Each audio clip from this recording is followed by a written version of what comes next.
On sports, 4th down on 4. Welcome into 4th down on 4. Tulane's season opener and LSU's top 10 blowout a little later in the show. But first, they say, be careful what you wish for. Last January, when the most successful season in Saints franchise history came to an end in Chicago, the 2007 season couldn't come fast enough.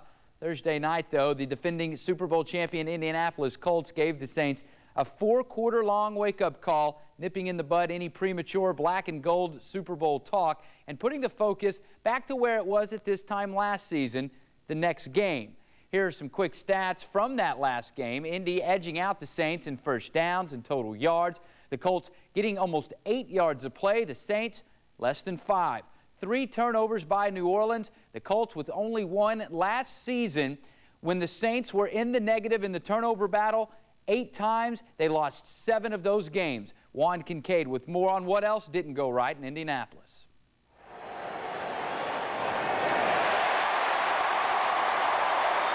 Just never felt like we really got in sync.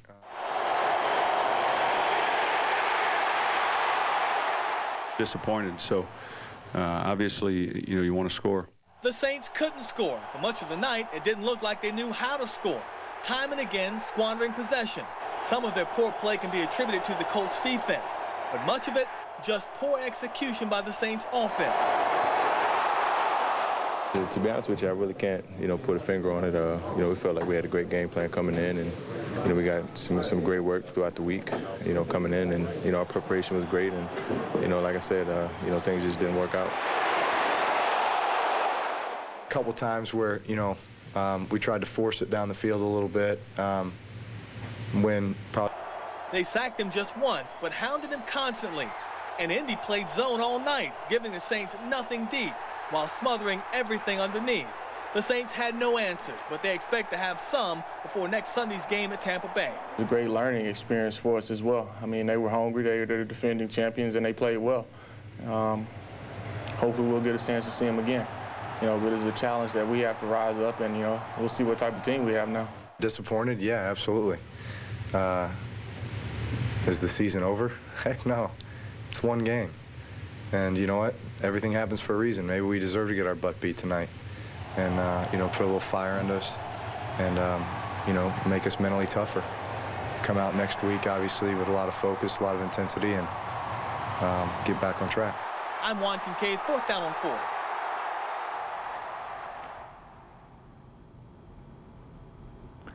We're joined now in studio by Saints offensive tackle John Stinchcomb. John, first off, thanks for joining us, spending some time. And I guess my first question, after a 41-10 loss, good or bad that you've got these extra days to kind of think about it? Well, I think it's good. I think it gives us a chance to get a little time away from that game. I mean, we've got to learn from it. We've got to learn from the mistakes that were made.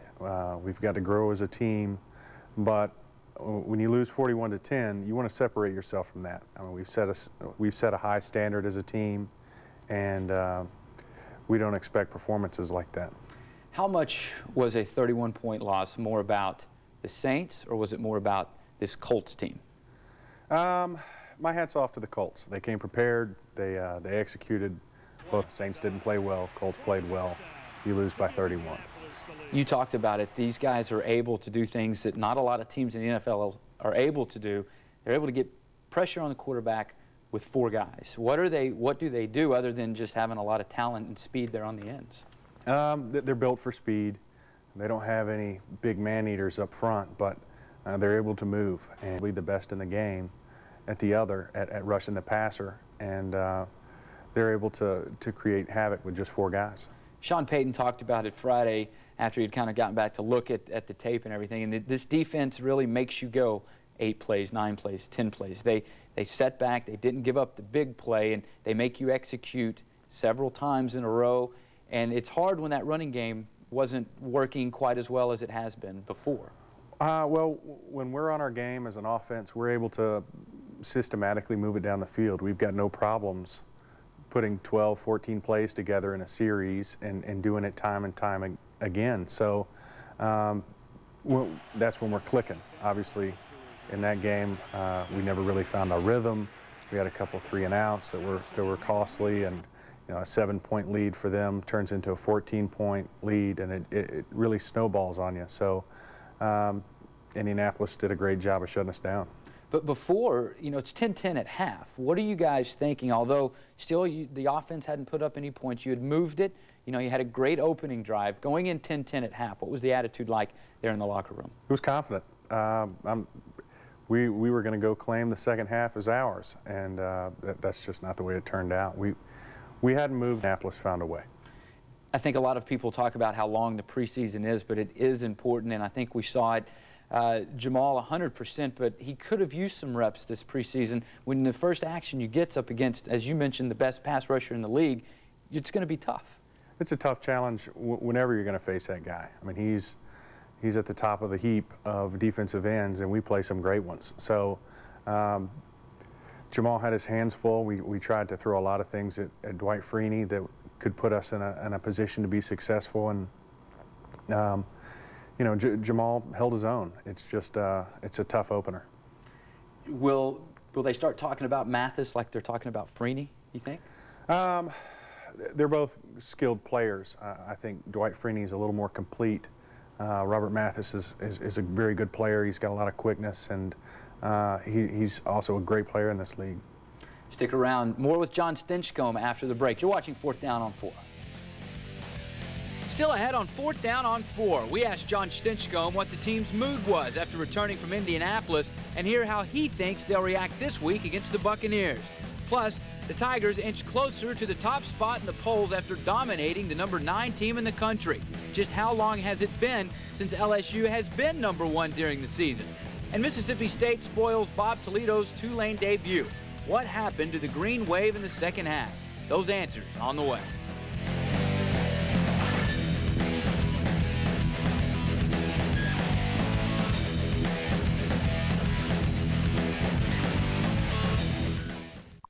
Fourth Down on 4 is sponsored by River Parish Disposal, Speedy Oil Change and Tune-Up, The Sunshine Pages, and First American Bank.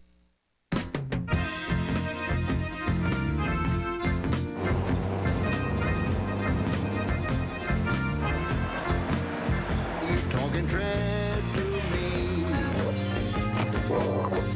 Talk that trash to me.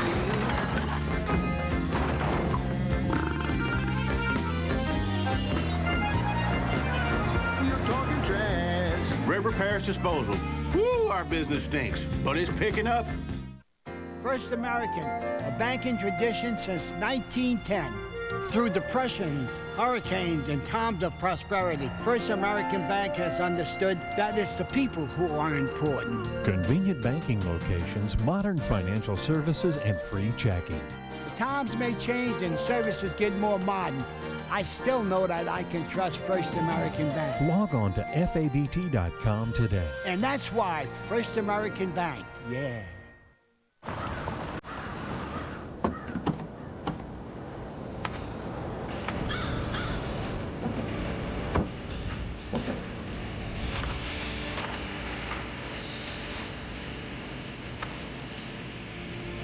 The 37 miles per gallon Toyota Corolla. It's a beautiful way to drive. Toyota, the drive of your life.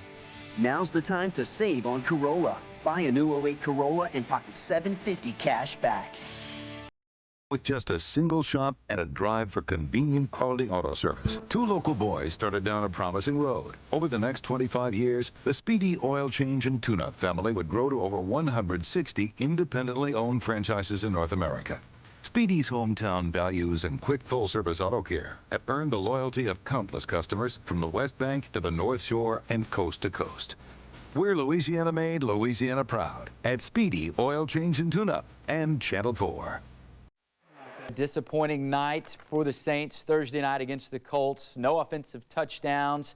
41-10 the final score. Joining us again, offensive tackle John Stinchcomb. And Drew Brees said something interesting, I thought, after the game, when he said that, we got our butts kicked, but maybe we needed this. Maybe we needed to light a fire, something to light a fire under us. What do you think he meant by that? Because this team, you guys did not seem complacent at all during the preseason, during any up in Jackson. Well, you have to take a mature approach to it. You can either go one of 2 ways and go ahead and pack the bags and head out and play. So hopefully this is the spark that allows our team to see where our deficiencies are and what we need to do to get better. Let's talk about something else. How about it? Rather than 41-10. Going on in the NFL right now is a couple of retired players. One in particular, Tiki Barber, is kind of calling out his former team. Do you have any thoughts on the way he's kind of handling his retirement?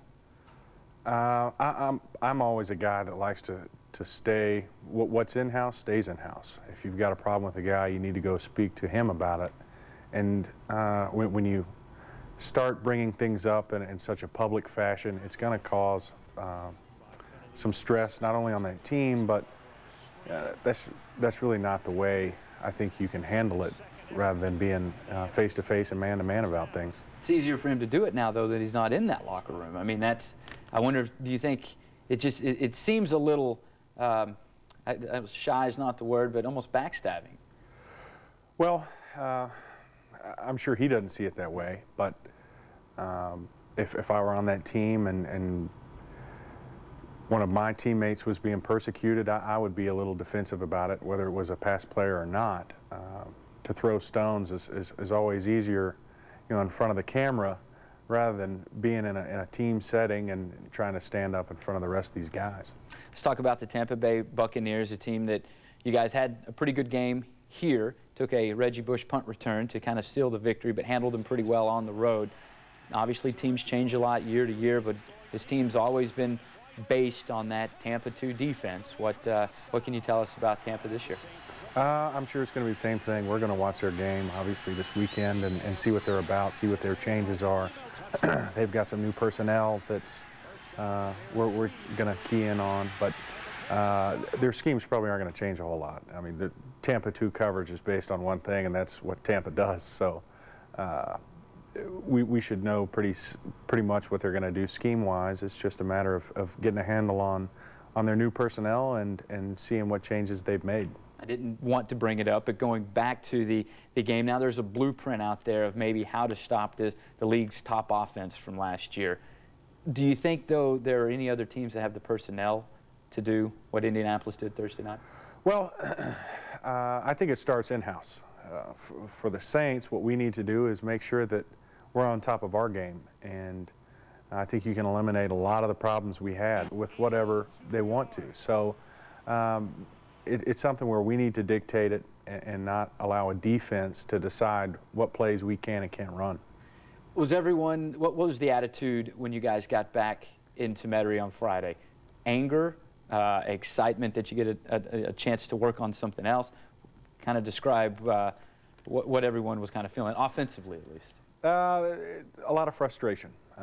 We work hard and we take pride in our work, and to only post 3 points as an offense is extremely frustrating, and nobody's down. And that's what you love about this team, is we've got enough mature guys in that locker room where there's no finger pointing, there's no backbiting, and it's a bad loss. It's a position we didn't want to be in, but Drew says it best, as we've got to use that as a spark. We can use this loss and try to turn it into something positive for this team, and I felt like that was the attitude that was throughout, to a man, player to player. John, we appreciate your time. Thanks for coming on with us. Maybe next time, you're welcome anytime. We'll talk a little biology when you come back on. Yeah, or maybe a win. We'll take both. John Stinchcomb, offensive tackle for the Saints, joining us here on 4th Down. Stay with us.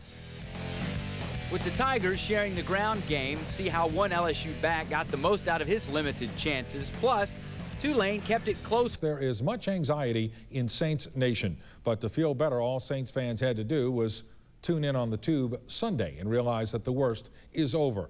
For the next 15 weeks, the Saints won't play any team nearly as talented as the Super Bowl champion Colts. So let's sort out the Saints' chief competition. Bears, great defense, no offense. Carolina, they ran for 186 yards against the Rams, but that was against Jim Haslett's poorest defense. Philly looked almost comatose offensively against Green Bay. Green Bay, good defense, subpar offense. Dallas looked great Sunday night, but against a leaky Giant defense. So, Saints Nation, chill.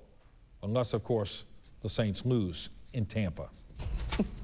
I like the way you put that in perspective. They won't be playing anyone equivalent. It's not to even the champs. close. Yeah. You think the Colts are better this year than they were last year? Yes, but I think New England is a lot better. Certainly is. Watch Randy Moss. Oh, absolutely. Chocolate is the 8th wonder, warm chocolate the 9th. Bowls should be licked till the tongue is tired. And fudge is your best friend. Just seconds in the microwave and indulgence is served.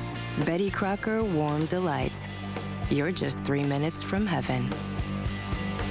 I've been trying to manage my type 2 diabetes with diet, exercise, and pills. I thought I was doing everything right. My pills are no longer enough. I don't get it. My doctor told me the longer you have diabetes, the more challenging it is to control. He recommended Exubra to keep my blood sugar level under control. Exubra is a powdered insulin you breathe in through your mouth before meals. People with type 1 diabetes and some with type 2 will have to take some longer-acting insulin in addition to Exubra. Ask your doctor if Exubra is the right option for you. Exubra may lower your lung function, so you will need to take a breathing test before you start treatment and from time to time as you take Exubra. You should not take Exubra if you have unstable or poorly controlled lung disease, if you smoke, start smoking, or quit smoking less than 6 months ago, or if you are under 18. Tell your healthcare provider if you have lung disease or breathing problems. Taking Exubra may result in low blood sugar, sometimes severe. Other common side effects are cough, dry mouth, and chest discomfort. Exubra helps control my blood sugar. Now I get it.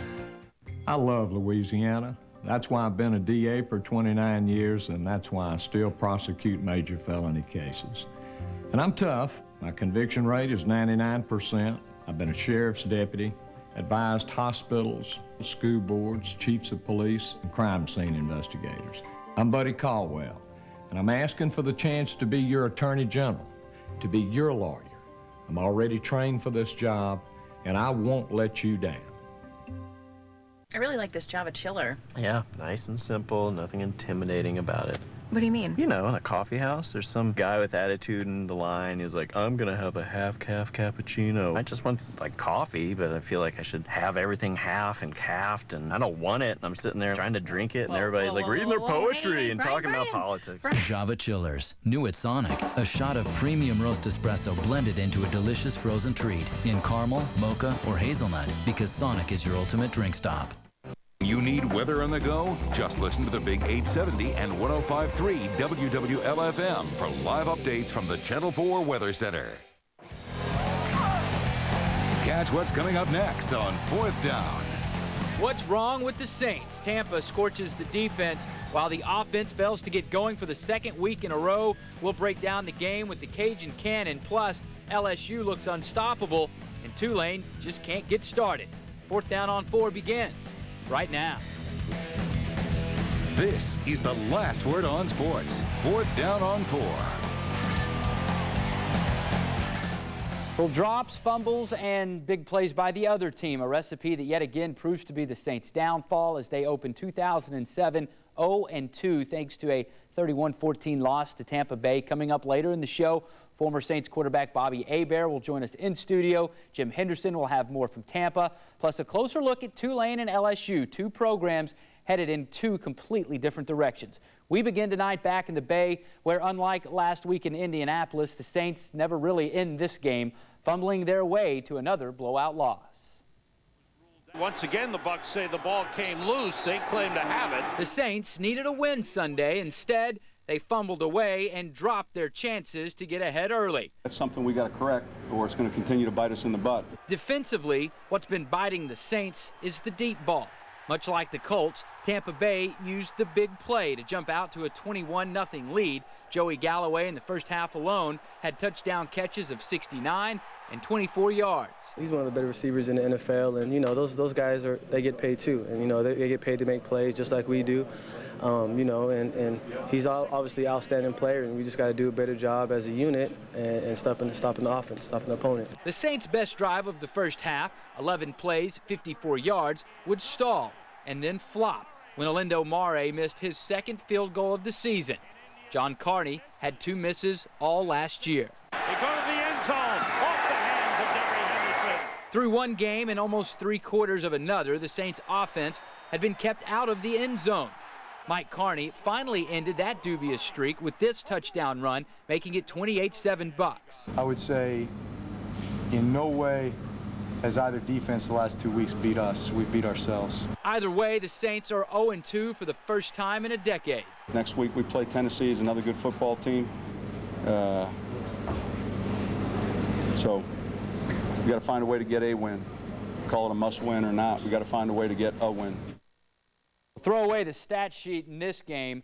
New Orleans outgaining the Bucs in total yards. Drew Brees, from a distance, had a decent performance, 26 of 44, 260 yards and a touchdown. He also had a pick. But his receivers, well, they had a case of the drops all day. He looked like anything but a Pro Bowl quarterback most of the day as well. Deuce and Reggie, each with 10 carries apiece. The Bucs' quick scores, however, kept the Saints from using what could have been an effective running game this afternoon. Most of Marcus Colston's yards came in garbage time at the end. The biggest play of the year for the Saints came from the team's third receiver, David Patton. The stats that matter most: turnovers. 2 more for the Saints this game, and for the second straight game, they forced none. The defense not on the field that much. New Orleans winning the time of possession battle in part because of the quick strikes from Tampa Bay. Their scoring drives combined went for 18 plays in a total of just 9 minutes, 18 seconds. And in studio now to talk more than just the numbers is WWL AM and FM's Bobby Hebert. And Bobby, this is a game I didn't think that any team could play as physical against the Saints as Indianapolis did. But the Bucs came in, ran a similar scheme, and out-physicaled the Saints again. And this is going to be a problem down the road, don't you think? Well, I tell you what, this is going to be a big challenge come Monday night when they play the Titans, because that's one thing the Titans have stepped to the forefront in this league, is winning in the trenches, both offensive and defensive line. So, yeah, the Saints are going to have to rise to the challenge. You know, this is a copycat league, and if a team has success doing some particular scheme, whether it's offensive or defensive, you're going to see it again. So the same type of coverages, same time blocking schemes. You know, the Saints did a good job in the first half as far as stopping the run, but when you give up big plays, 5 plays, 20-plus yards, I mean, teams are going to exploit that. But you still have to stop the run. And looking at the Titans game coming up, you know, with Chris Brown, Lendell White, they're going to try and run right over the Saints. And that's what's so discouraging, though, because I can understand the Colts, Super Bowl champs, but Tampa Bay, I mean, they're a desperate team. I mean, I really think they're in the bottom, you know, 4 or 5 in the league. And for them to put a whooping on the Saints, I mean, that's just so frustrating as a Saints fan that Tampa Bay within the division was able to take care of the Saints like they did today. I was really surprised that Carnell Williams was able to run as well as he did, broke ribs and everything, and that offensive line really opened up some holes for him as well. Yeah, you know, that's always been a big question mark with Tampa Bay, the instability on the offensive line. You know, they addressed it last year with Davin Joseph and True Blood out of Boston College on the right side. Now they go with Aaron Sears out of Tennessee, the draft pick on the on left guard. Then they get Pettigrew, the free agent out of the Giants. So they think they've kind of addressed their line. And, you know, with Cadillac Williams, I really didn't think he was going to play because I've had a rib injury before. Even though you put the flak jacket on, you never want to take a shot to the ribs. But I'm sure they gave him a little medication to give him an incentive to go out there. But, you know, the Saints stopped in the first half, but he came out in the second half running hard. But really, Jeff Garcia and Joey Galloway just had big games against the Saints. And the way Joey Galloway has played against the Saints, you know, they're ready to put him in Canton in the Hall of Fame because he's had some outstanding performance against those Saints defenses. He seems to find a way to get open. Someone who's not finding a way to get open is any of the Saints receivers. David Patton had the biggest play of the year thus far, but what's been the reason this team has not been able to move the ball? They're not even attempting to stretch the field at all, and then when they catch the ball intermediately, guys are right on them. Well, you know, the yards after the catch, you know, that's something you always want. I don't care if you're out the backfield, receiver, or running back. But, you know, they're trying to get in their rhythm, and they haven't been able to get in that rhythm.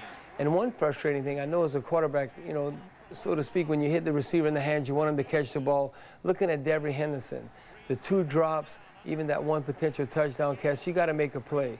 And so I wouldn't be surprised, you know, since David Patton didn't make, you know, big play. He had a couple of catches, I think 66 yards total. I wouldn't be surprised if he's opposite of Marcus Colston going into that Monday night game against the Titans, because you have to take advantage of your opportunity. And Devery Henderson, I mean, that makes everything all of a sudden like, oh, no, here we go again. Right. And then you press it to convert on 3rd down. And then really on the offensive side, you can't lay the ball on the turf. Reggie was lucky with his 2 fumbles that we were able to get the ball back. Deuce, we moving the ball. He has that fumble. It just seems like Tampa Bay was hitting us hard and putting their hats on the ball, where from the defensive side, we need to do more of that. We need to be able to create more turnovers. Right now, we're at -4, and like Coach Payton and Drew Brees said last year, you're living on borrowed time if you're not in that plus category. And right now, we're behind the 8 ball. You know, we negative category against the Colts, now negative against the Bucks.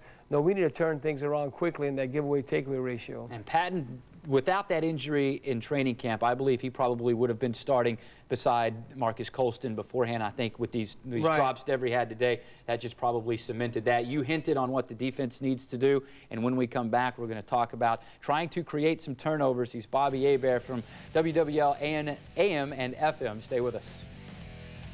Still to come, more with Bobby Hebert on what went wrong in the Saints secondary, and we'll get Jim Henderson's thoughts on the Saints' mistakes and the team's reaction. Plus, LSU's hot, Tulane's not. Stay with us.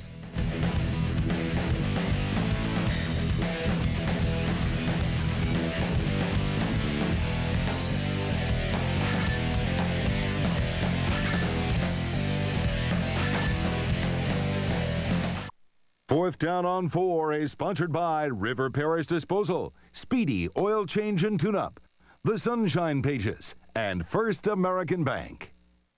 Need to unclutter your home to sell it or have renovations to make? Keep it simple and easy with Go Minis. First, decide the size you'll need. Call Go Minis and they'll deliver it to you. Keep it for 30 days or longer. Go Minis can move it to their storage site, your new location, or even state to state. Go from this to this, thanks to Go Minis hassle-free moving and storage. Call 866-609-6464 today. The Royal Honda 2007 clearance is now going on. Extraordinary selection, grand reopening values. You'll be proud to call us your dealership. With just a single shop and a drive for convenient quality auto service, 2 local boys started down a promising road. Over the next 25 years, the Speedy Oil Change and Tune-Up family would grow to over 160 independently owned franchises in North America.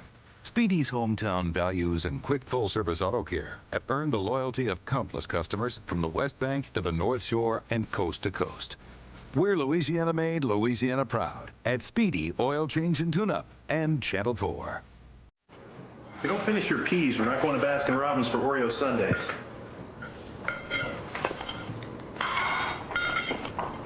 New Oreo shakes and sundaes. It's Oreo Explosion at Baskin-Robbins.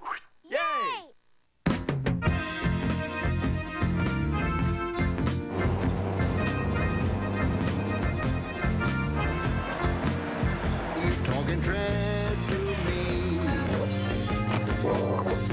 Talk that trash to me.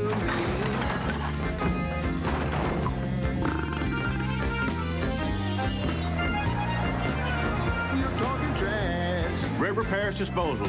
Woo, our business stinks, but it's picking up. Welcome back into Fourth Down. Among the Saints players in the locker room after today's game, the word disappointed was tossed around the most. Jim Henderson from Tampa with more on what was so disappointing. Thankfully, it had been a very long time since a Saint locker room featured vacant stares, inarticulate questions, and vague responses. But today, the good times were gone and the old days were back. Again. Through 2 games, 2 things haven't changed. The results and the consistently inconsistent play of the team on the short end of that score. You know, we've had no consistency in 2 weeks now offensively. Balls on the ground, we're dropping passes, miss a block. And you can't operate like that and be effective. You can't operate like that and be effective without 11 guys being on the same page. 3 and out on the first series offensively, a Deuce McAllister fumble on the second. For an offense that lives off it and thrives because of it, the Saints were again rhythmically challenged. Each person has to be accountable for what we're doing, you know, and it starts, you know, with myself.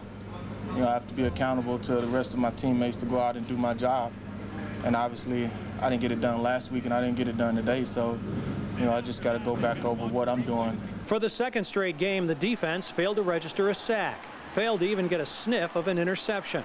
What it did smell was the unwelcome stench of a one-sided second-half deficit. We're defensive, we got to force turnovers. We can't give up the big play. And those are the kind of things we preach all off season. I can only speak for the defense. We talked about preventing the big play and creating more turnovers. We didn't do that. No NFC South champion has defended with a better than .500 record the succeeding season, and the Saints are already 2 wins away from that. The creeping fear is that last year was an adrenaline-fueled aberration. This is essentially the same team, but these don't look to be the same players. Surprised, disappointed, and I think that, you know, we really need to just take a deep look at ourselves and identify the problems and then figure out how to fix it. I think that we have the ability to be a very good offense, you know, one of the best, if not the best in this league. Unfortunately, we're not playing like it at all right now, and very uncharacteristic things too. But definitely things that we can fix, and we will fix them. The theme of the season was earn it. Just 2 games into it, it's been changed to turn it around. And no one expected to have to do that again so soon. In Tampa, Jim Henderson, 4th down on 4. Back with WWL AM and FM Radio's Bobby Hebert in studio. Bobby, we talked about the problems that the Saints defense had generating turnovers. The offense hasn't had trouble giving them away. What does the defense have to do? You can talk about practicing it and everything, but you were saying earlier, Tampa Bay's defense, every tackle that was made, a helmet was on the ball. It forced several balls down on the ground. Is this something the Saints defense, they talk about trying to generate turnovers, but talking about it and doing it are 2 different things. Well, you know, Scott, you still have to be disciplined as far as making the tackle. You just can't strictly go for the ball, because all of a sudden, you know, you're missing tackles, guys are going for long runs. I think one big key is, and every defense tries to stress this, is swarming the ball, having, you know, 3 or 4 players around. One guy making the short tackle, the next, you know, few guys coming in there and trying to clean it up, whether you're stripping it, ripping it out. But I was looking at Tampa Bay, just a number of hits on Deuce and everything, just getting a hat, getting your helmet on the ball, just being able to knock it out in that regard. Now, as far as in the secondary, just a matter of you got to be in position, you know, to make interceptions. And we just haven't been that opportunistic as far as, you know, they're in position to make a play on the ball. And that's one thing they're going to have to do, because there's so much parity in the league. It's an old cliche, but, you know, everyone's so close that the giveaway takeaway ratio, you have to be able to be in that plus category to truly win, I believe, on a consistent basis. The Saints lucked out last year on the negative end last year and still won. But let's go back to this defense, and as a quarterback, you're sitting back there and you talk about being a copycat league. It seems like everyone is copycatting the same big plays against this Saints defense. Can they change whatever it is that they're doing, whether it be more safety help, whether it be different players? What is it that you're seeing that's causing this team to be consistently beat down the field? Well, they just got to execute better. I mean, I always said this, the best pass coverage is a pass rush. And right now, Will Smith and Charles Grant, they can't just play good, they have to play great. I mean, think about it. You look at Peyton Manning, Jeff Garcia. Yeah, we might have had, you know, a couple of shots on them, but did they truly look rattled? No. I mean, you got to get to the point where, as a defensive unit, where you put fear in the eyes of the quarterback, where he's having to have his head on a swivel because, you know, he's worried about the pressure, and we just haven't seen that. And I think with the secondary the way it is now, until you get truly that pressure, we're going to probably continue to give up big plays. But like I said, the best, you know, pass coverage is always that top pass rush. You can mix up coverage and all that, but we just have to, as individual, you know, players, when you have man-to-man coverage, just rise to the challenge and just win. Because realistically, you look at all the coverages, whether it's cover 3, you know, 3 deep, where everyone has a third to field, cover 2, where it's halves, or quarters, where the corners and the safeties actually have responsibility as the quarter, you know, deep section of the field. Everyone does the same coverages, but just a matter of you going out there and executing. Right now, the Saints secondary is not getting it done as a unit. I mean, who's really stepped to the forefront? You might say Jason David. 0 sacks in 2 games. No, 0 sacks, and you look at the secondary, whether it be McKenzie, Jason David, Roman Harper, you look at Casement Horn, Josh Bullock. Yeah, but you need to blitz more, but then it's feast or famine. And I think right now, when you live by the sword, you're going to die by the sword. If you're trying to put truly the heat on the quarterback, then you leaving those cornerbacks on the island. And right now, they might mix up, blitz-type coverages, but they just feel like, well, we're giving up enough big plays as it is. But then you also might take the approach where we're giving up big plays anyway. Why not take the chance and try and get to the quarterback? Because that's unacceptable when you're giving up 5, big plays of 20 yards or more. That's just in this one game against Tampa. You're not going to win a lot of games. Real quick before we go, is this team in trouble? Well, I tell you what, I had said if they didn't beat Tampa Bay, I had thought they'd be in trouble. Because to me, if you truly, everyone's talking about the Super Bowl, not just the playoffs. I'm saying if you're a truly Super Bowl contender, you got to beat Tampa Bay. You're in trouble right now. So I would think right now, not necessarily a playoff situation, because you have to look at it. Look, Carolina lost to the Texans. They're 1-1. The Falcons are 0-2. Tampa Bay's 1-1. So really, in the playoffs on the NFC, you're still in the thick of things. But right now, he's got to get that first win and try and head in the right direction. So there's still, hope. There's still a light at the end of the tunnel. But to be talking about Super Bowl right now, I mean that's crazy. Football's a very humbling experience, and the Saints have been humbled. So it's going to be interesting to see how they bounce back. And I know they're going to have their 12th man in the fans. So hopefully they'll be able to take care of business on Monday night against the Titans. Back at home are the Saints this Sunday. Bobby Hebert is back here Thursday to talk with Jim Henderson. Be sure and join us then. Bobby Hebert, WWL AM and FM radio. Thanks so much for joining us. Stay with us. Thanks a lot, Scott. Without question, 2 losses in the first 2 games of the season have left the Saints with a lot of concerns. Among them, Devery Henderson and Olindo Mare. The wide receiver didn't catch a ball yesterday, and his problems early in the loss to Tampa Bay contributed to the inconsistency that's plagued the offense. Henderson's speed that is supposed to allow the Saints to stretch the defense sat on the bench much of the second half. He struggled early, and some of those other guys have been playing pretty well. I thought Patton played well yesterday. I thought he played real well.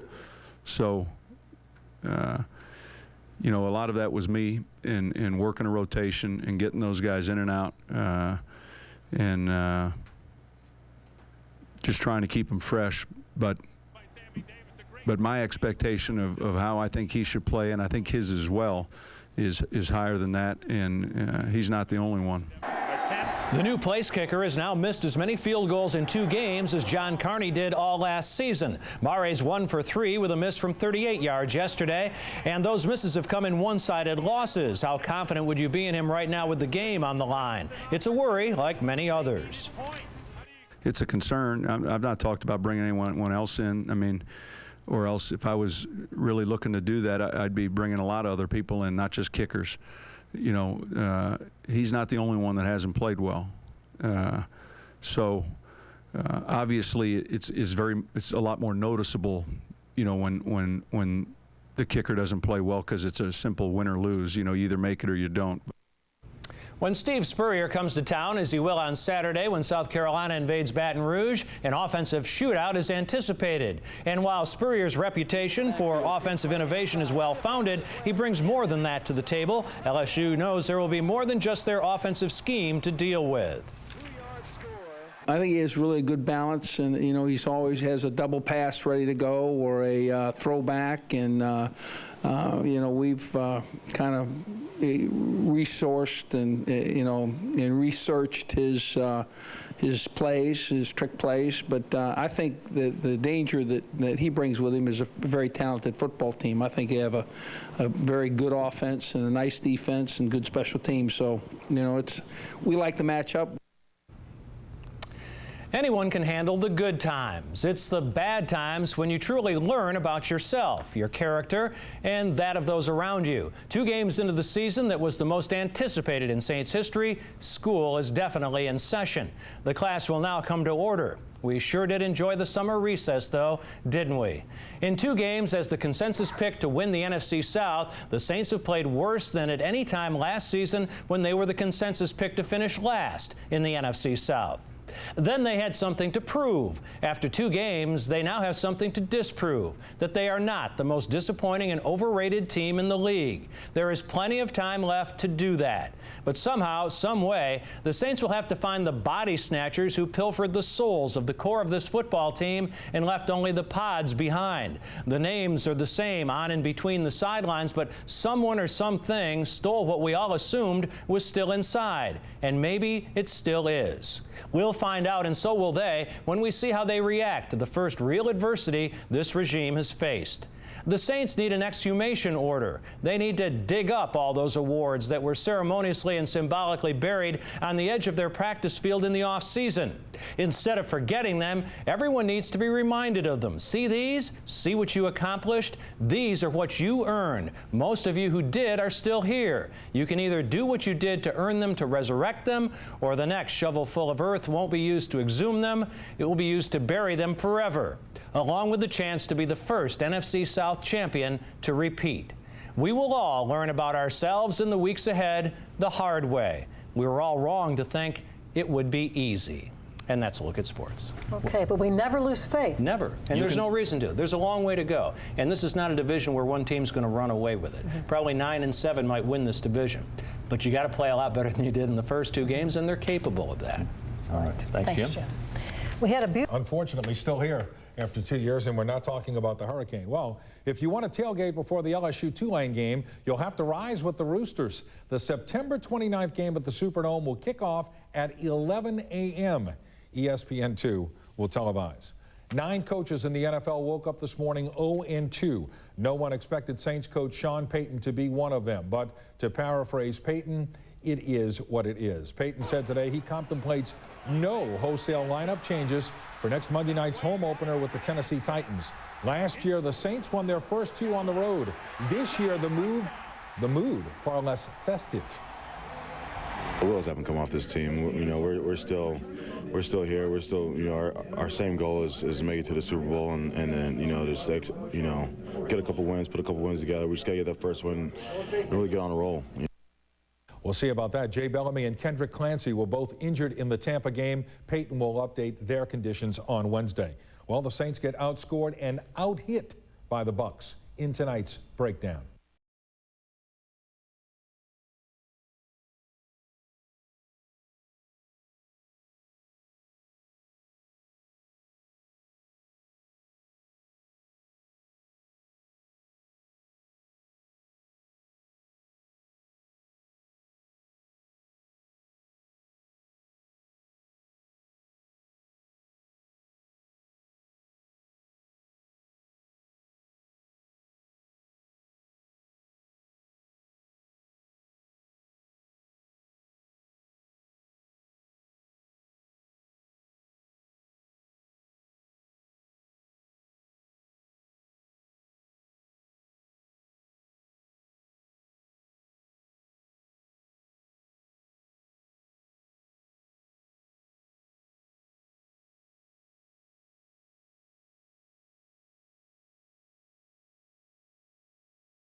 With no one to hurt the Bucs deep, the Tampa defense had a field day, laying the wood to Saints receivers and ball carriers. Until the Saints can make plays downfield, it will literally be crunch time underneath.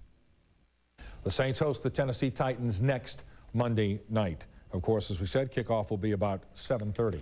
Well, when an organization is struggling, the leader is faced with a dilemma: stay patient or make changes. For Sean Payton, the answer is clearly make changes. The last 2 weeks, the Saints haven't lost in the final seconds. They have been routed. I would tell Sean Payton this: your receivers aren't getting it done. If Robert Meacham is healthy, play him. He might be woefully inexperienced. He is also big and fast. Defenses will have to respect that. In the secondary, it is time to sit Jason David and perhaps Josh Bullocks.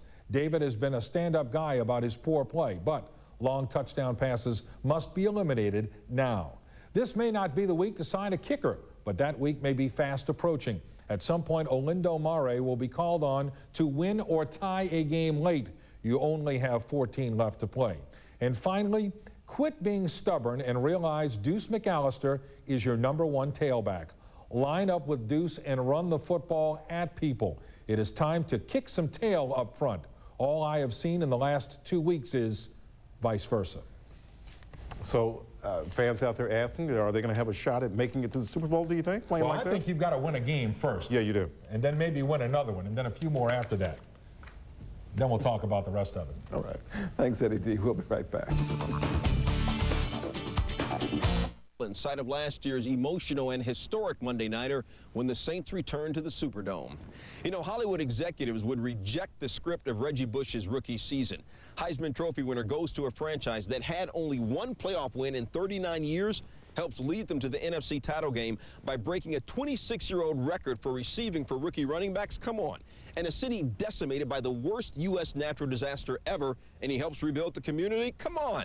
It's unrealistic. Get me a rewrite, which I guess will be Bush's second season, this season.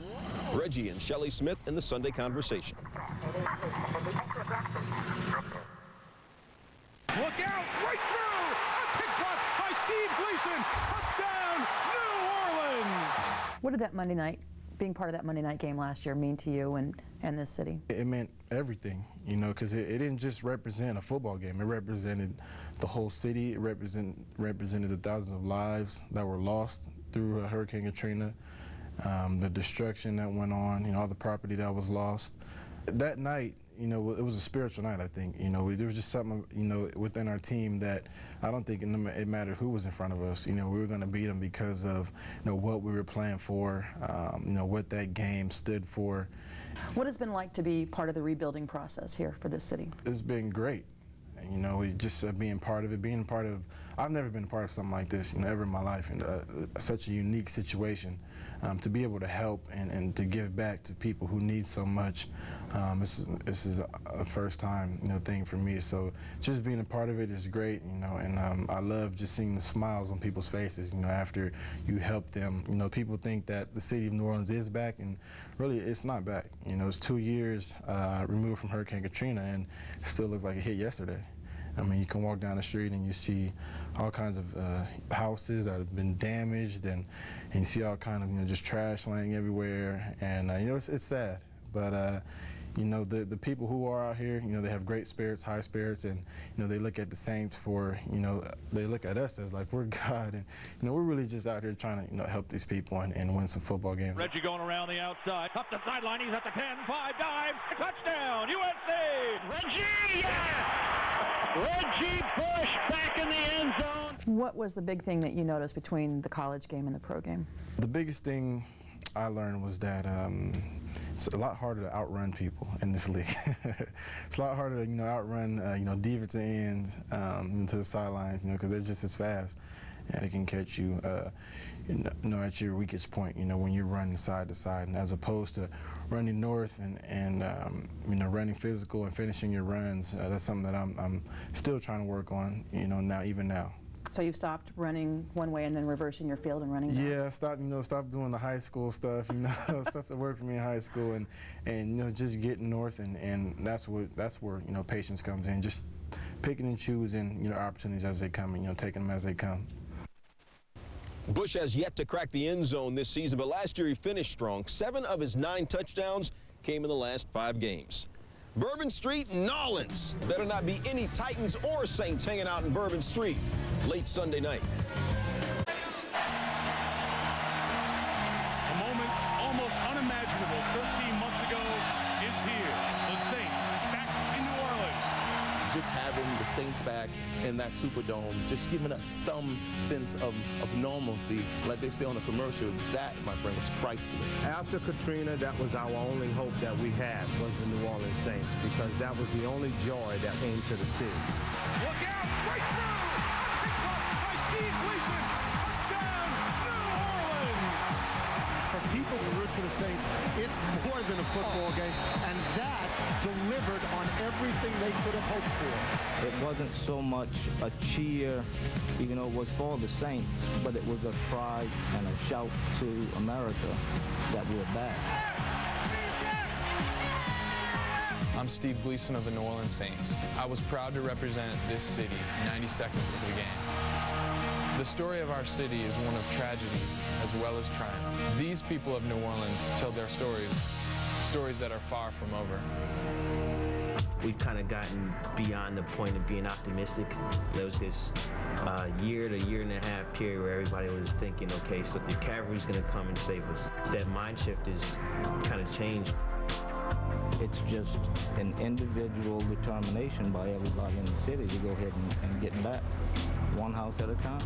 The people of New Orleans have been hoping that the leaders of the city would go ahead and help us get back a lot quicker than what we have, and that hasn't happened.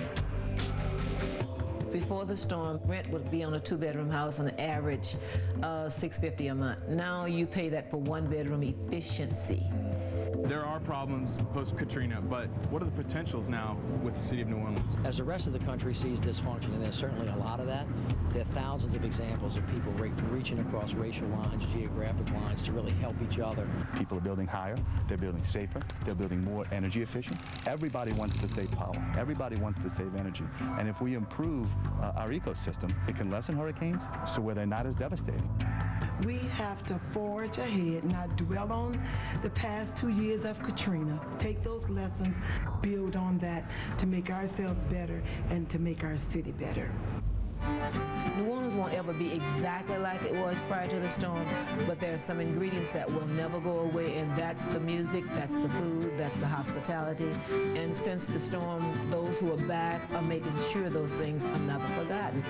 We pay more attention to all of those beautiful cultural things that we have around us. And emotionally, it does give us that big lift when the Saints are doing well. Even though they're 0-2, we know that they all want to win for us, and that means something as well. New Orleans' story is no longer one of catastrophe, but of character. It's no longer a story of destruction, but of determination. This is not just a story about problems. This is a story about purpose.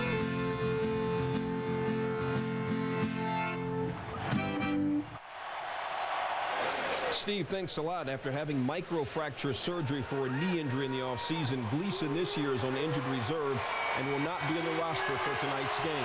For more, though, on the... The black and gold are back in the dome.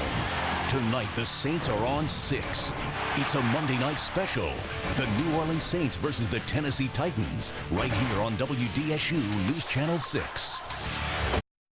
And joining us right now to talk about the Saints defense, one of my favorite people, and he even got dressed up tonight with the sport coat and the shirt, former Saints quarterback John Forcade. Thanks for taking a few minutes with us, John. John's going to be with us for the rest of our pregame show, and then immediately following the game, which can be seen on Channel 6, of course, for our postgame show. Well, I'm glad to be here. Thanks, guys, for having me. Kicking off the new year. I agree. Now, John, we know you're an offensive guy, but what do you think when you look at that Saints secondary? Do you have to just kind of cover your eyes sometimes with them giving up the big play, exactly what they say they don't want to do? Well, first of all, I wish I could come back and play against a secondary like that right now, but they definitely need to patch that secondary up. They got some injuries out there in the secondary.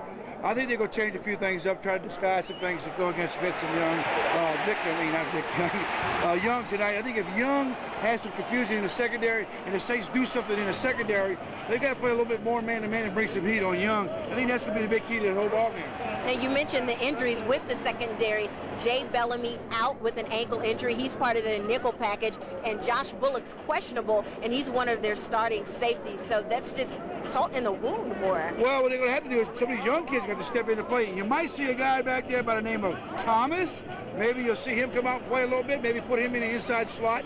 Let him play the nickel package. You never know. They're going to have something right now, design that Tennessee has never seen. They have to.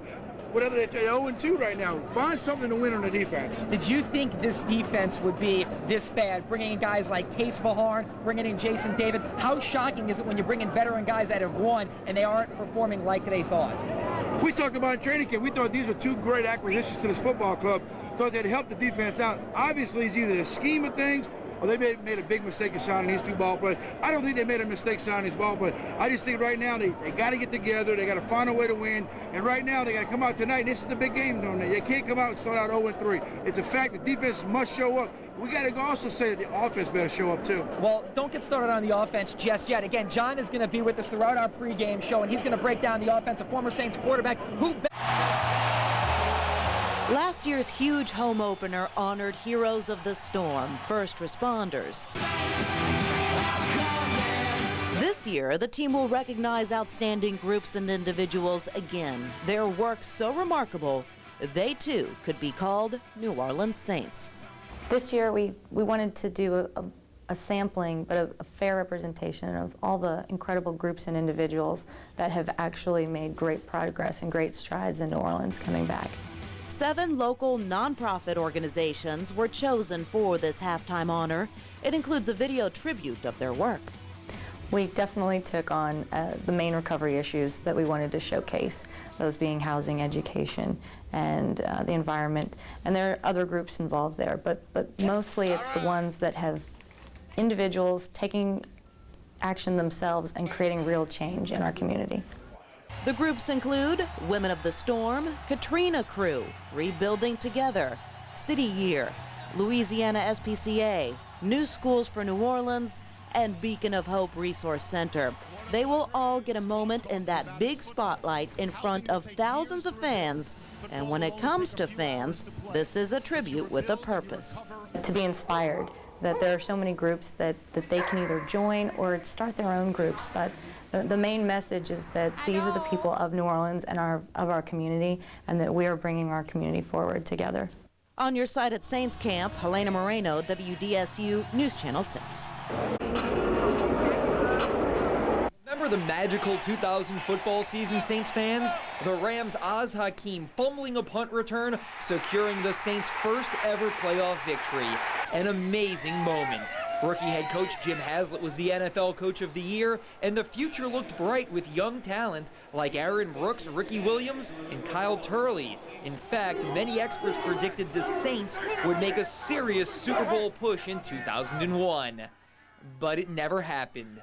Aaron Brooks crumbled when given leadership responsibilities. Kyle Turley mentally melted down. Who could ever forget his helmet-tossing incident against the Jets on national TV?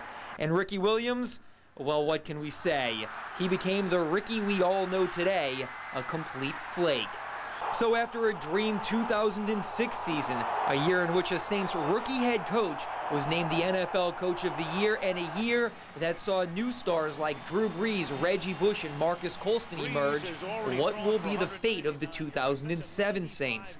Will they be the same old Saints of the past, following history and tanking out after a little success, just like the 2001 team? Or will they rewrite history and become consistent winners the city is longing for? This team is not the reincarnation of the 2001 team. Why can this team, or how will this team pull out of the funk they're in right now and not be those guys from 6 years ago? Well, one, they need to go back to what they did last season and get Deuce McCallum to the football, let him run with the football for a while. Then come out and they got to start throwing the ball vertical up the field. They're not doing that. They're not playing like they played last season.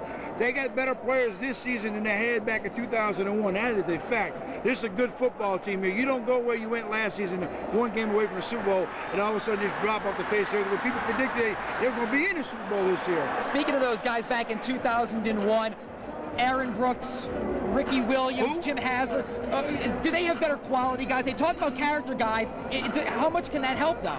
Oh, there's no doubt about it. They do have better quality core players here than they had back in 2001. Nothing against those guys we talked about, but we know what the story is behind those guys. You don't hear anything about these players. This is a group of guys right here that can turn this thing around. There's no doubt about it. I see it in their eyes. I talk to them. We go around. We speak to them. We know what these guys can present to other football clubs. They just got to show it tonight. Now, John, we know how injuries can hurt the team. Another injury to report to you. We just saw that Kendrick Clancy, the starting defensive tackle, he actually took Hollis Thomas's place earlier in training camp as a starting defensive tackle. He's on the sidelines. He's inactive in this game with a toe injury. When you have the #1 rushing offense in the league coming in here, how much is that going to hurt the Saints not having that inside presence on the D-line? Well, I think what you'll see tonight probably is they're going to stack the box to help protect that. But the Saints have also played well against the rush this season as far as giving up a lot of yardage rushing the football. Their concerns are in secondary. So I think you'll see a lot more tighter up front, 4 extra linebackers in there helping out. All right, John, now we have another softball question for you. You and I went to dinner last week. Where did we go? Oh, Rockin' Saki. That's right, Rockin' Saki. And every Tuesday, our man... Archie, first of all, just how critical is it really critically important tonight for the Saints to win this ball game? Yeah, I really hate to say that being the third game of the year. I think years past I refrained from it, but I think given all the circumstances, the fact that at home, first home game, Monday night, a year ago, the excitement, what went on in the Superdome, and the fact they're back tonight, yeah, I think it is. I think the fact if you don't play well and don't win, And an open date coming up the next 2 weeks. Just, you know, I used to have a coach named Bud Grant who said football's really, it's between the ears. I don't think this team would be very good between the ears if they lose again tonight, especially having to sit out a couple weeks. So I think it's a must-win. Fans would have a little trouble between the ears too, wouldn't it? Well, yeah, that's the nature of football now. And, you know, this is the first home game for the fans this year, and except for preseason. But since that championship game last year, the anticipation's been great all day in town. I mean, the atmosphere around the dome is something. But you know, I think the players are going to feed off of that. I mean, I think the coaches. I'm very confident this football team. I think the coaches are going to have a good plan for Tennessee, and I think the players are going to execute it. I think the Saints are going to win. Is there a reason to be concerned about Drew Brees? I don't think so. No. You know, up in Indianapolis, Colts did a nice job. Their defense, probably a better job than they anticipated. And I didn't get to see the Tampa Bay game, but I know Monty Kiffin, what he can do, and it looks like, again, like yesterday, that team's better than a lot of people thought they were. So I think you got to put those two things. I'm not concerned about Drew Brees. He's a quality quarterback. I think he'll play very well tonight. The running game has been almost non-existent, and really the Saints seem to have gotten away from it early in both of the first two ball games. Well, I think sometimes, as someone who 100 years ago I used to call plays, sometimes that can just happen. I said this early on last year. I think Sean Payton's one of the best play callers in football. But sometimes it does get away from you a little bit. Sometimes you don't realize you're not running the ball as much because you're looking for this and that. But I'm no different than most of the experts around. I really think the key to this offense is Deuce McAllister, and it's getting the ball early. Now, it's also up to the O-line and everyone to get him 5 yards, get him 4 yards and get 5 yards, and so you can have your balance right there. Sometimes the reason you get away from the running game because you're not making but 1 yard or 2 yards, or you're turning the ball over. So no turnovers. Let's get to 4 yards on first down. I think everything else will take care of itself. You really hit the nail on the head. It is Deuce McAllister, but it's really the offensive line. You got to win this ball game, every ball game, right there in the trenches. You got to get some push. And I saw the Titans and Colts game last week, and there's a couple of guys in this defensive line for the Titans that are going to have to. The Saints are going to take care of them. They're playing better and playing very well. So the Saints need to get that running game, keep the pass rush. They've got a good pass rush out of there. Kind of just be in charge. Let the crowd help you. Get things going good so the crowd will be into it, and I think it'll be good results. They really can't afford to get behind. They don't need to get behind. And I thought the Colts had a pretty good plan last week as far as containment of Vince Young, which is very important. But this club's gone against Michael Vick several times through the years. There's kind of some similar things there. They're different players, but you've got to contain them, and they're both very good with their legs. So Vince can be. I tell you where Vince can hurt you on third down, just running. He can hurt you in the red zone runnings. But I think the Saints, sometimes their safeties have to be a little more active in part of that. I'm sure they'll be coached to do that tonight. Corners have been weak in the first two games with a quarterback that can sit there and run around for days. That's going to put a lot of extra pressure on the defensive secondary. Yeah, the secondary is going to play good, and I think a lot of people don't think Vince Young maybe has gotten to the point yet where he's the guy that's going to beat you with a 300-yard passing game. But he still, I've watched him. I think he knows where to go with the football. Their passing game is not as sophisticated as some, but they do some good things. And of course, you worry about him, what he can do with his legs. So yeah, starting with the corners, the safeties. I mean, you can't have a letdown anywhere. And as I watch this season unfold, I think special team. The coaches always speak special teams. But what do we have? 3 kickoff returns for touchdowns yesterday. I watched the Colts and the Giants games, of course, yesterday. Sure. Both of them really almost lost their game because of special teams, because of breakdown on special teams. It's so important, and that'll be important for a big part of this Titans-Saints game tonight. All right, predict me. Well, I think the Saints are going to win. I just think with this atmosphere, with the crowd, and really the poor play that we've had in the first 2 weeks, it's time. It's time. And I think the players will feed off this emotion, or they're fed up with not having they got used to a winning locker room, winning atmosphere last year. And I'm sure the last 2 weeks hadn't been much fun for anyone. I think they're ready for something different, especially going into an open date. Saints win.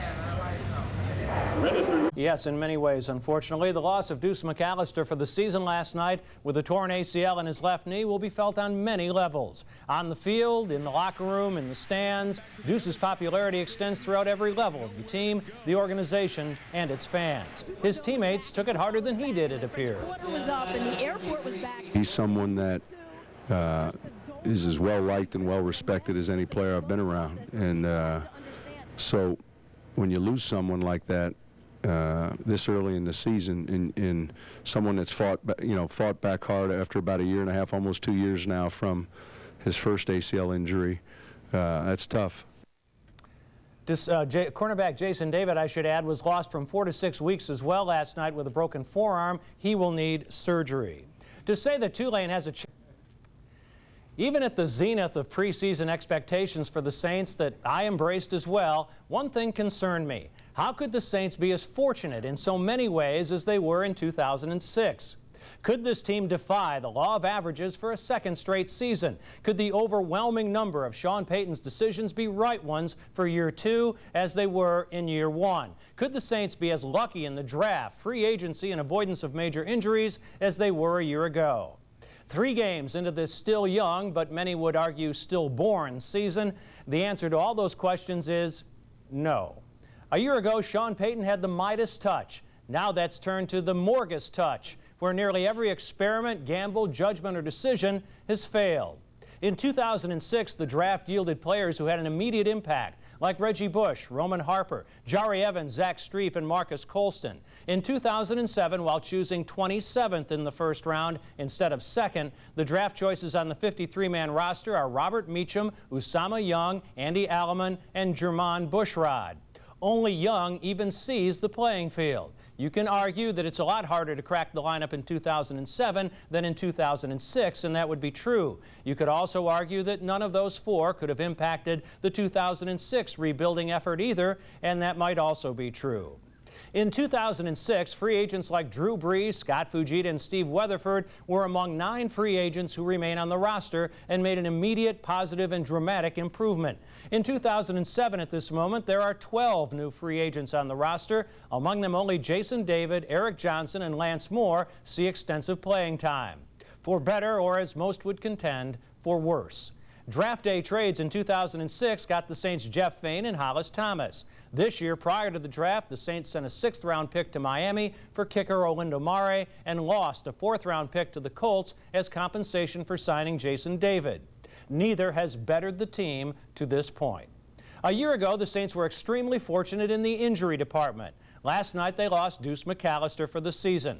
In another trade, prior to the 2nd day of the draft, the Saints moved up to select Ohio State running back Antonio Pittman as insurance behind McAllister and with the hope that one day he would succeed him. Pittman never showed even a glimpse of that potential and was among the final cuts of training camp, leaving no one to fill Deuce's role. Weaknesses have been exposed, strengths have evaporated. Acquisitions haven't improved this team, and injuries have depleted it. The long arm of the law of averages has caught up with the Saints as soon as they made their escape from mediocrity. And right now, even an average team would be welcomed.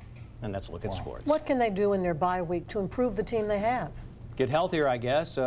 Maybe try to start fresh, wipe out those 3 games, and look to it as the start of a new season. That's about it. As far as dramatic improvements in personnel, I don't see a lot of people on the bench who are going to step into starting roles and do much for this team. So I think it's more mental than anything else and getting more healthy physically. All right. Thanks, Jim. Thanks, Jim. Well,